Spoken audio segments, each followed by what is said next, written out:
James had the kind of personality that would hit all the different parts of your palate.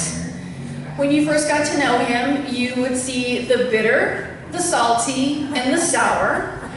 Think George Carlin, but darker and more sardonic and cynical. It wasn't until you hung out with him a lot longer and digged a lot further down that you were able to find the sweet. But once you did, it was extremely rewarding. I met Roy when I was living in Las Vegas, and I was dating a fella who played with him. They were both musicians, both jazz musicians, and they shared the stage together sometime, and they were very, very, very good friends because they were both insanely talented, and they used to play jazz together. And if you know anything about jazz, you know that like it heavily relies on improvisation within a framework, and improvisation relies on taking risks. And you have to know who you're playing with. I mean, really, with any kind of improvisation, in a music setting, in an improvisational comedy setting, in a kitchen setting, you got to know that whenever you take a risk, everybody's going to have your back.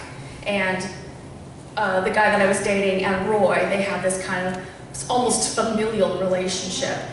And Roy, when he would get sweet, you would see when he would talk about music, he had such a spiritual connection with it. He would say the most beautiful, poetic, profound things when he was talking about playing in a small ensemble and just bouncing off of each other and just having this symbiosis on a stage. He would just wax poetic, and you're like, George Carlin, really? Okay.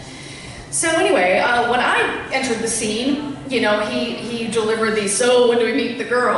And I was the girl, and all I knew of him, and everybody knew him, was that he hated everybody. And so I was like, great, he wants to meet me, he's gonna hate me immediately, that's gonna be fine.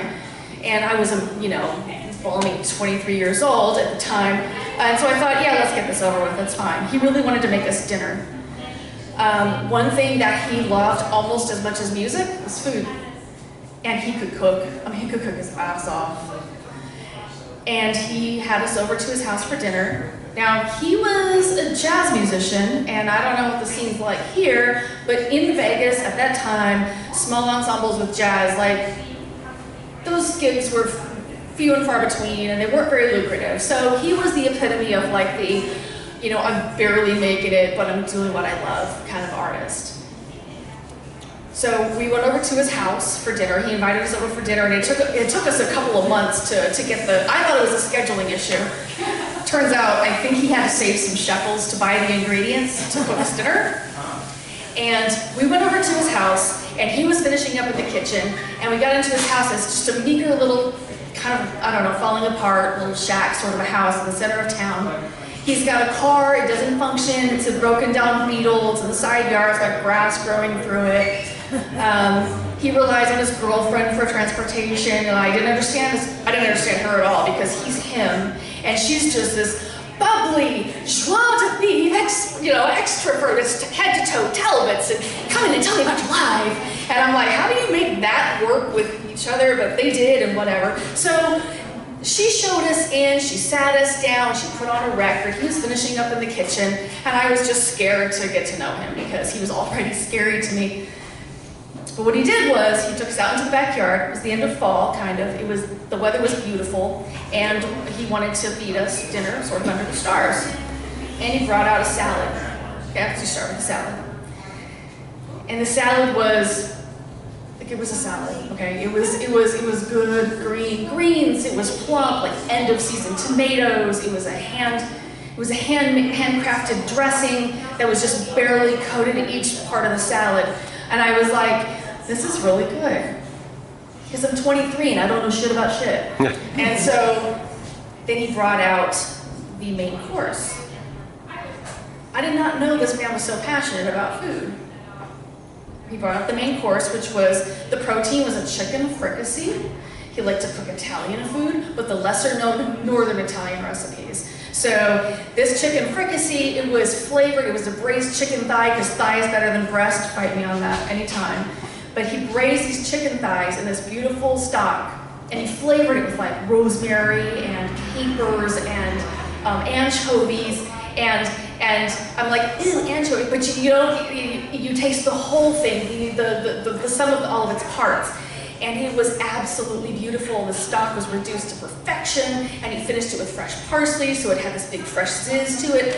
And the vegetables were roasted vegetables, summer vegetables, bell peppers, onions, eggplants, garlic, and just roasted with olive oil, with salt and pepper in the oven. And they reached this beautiful caramelization, this perfect level sweetness, and it was absolutely gorgeous on the plate. And the starch, y'all, the starch, he hand-rolled pasta. He hand-rolled the pasta. And with a 7-minute marinara, as he liked to call it, which was like this almost naked tomato, barely cooked sauce. And all these things are on one plate. And I ate the dinner and I thought, this is really good. Because again, I'm 23 and I don't know shit about shit. I hadn't been to culinary school yet. I hadn't learned how to cook. I knew how to bake. In fact, I offered to bring dessert to this thing, and I did. And I don't even remember what I brought. I know it was stupid and gauche compared to what we just had for dinner. But the enthusiasm and the love and the passion with which he brought this meal to us, it didn't strike me in the moment, but ever since then, and it's been a good 30-something years, no, not that long, it's been a lot of years, since I had this meal, and while it was delicious at the time, over time, as I look back on it, it's become important. It's become influential, because there was not one exotic ingredient on any of these plates. There was no truffle, there was no fattened goose liver, there was no contraband cheese. This was just regular ingredients that you can get at any store.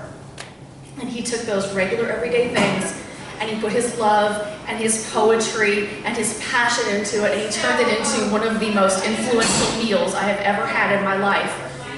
And I was 23 and I didn't know shit about shit. And it was the best meal I had ever had.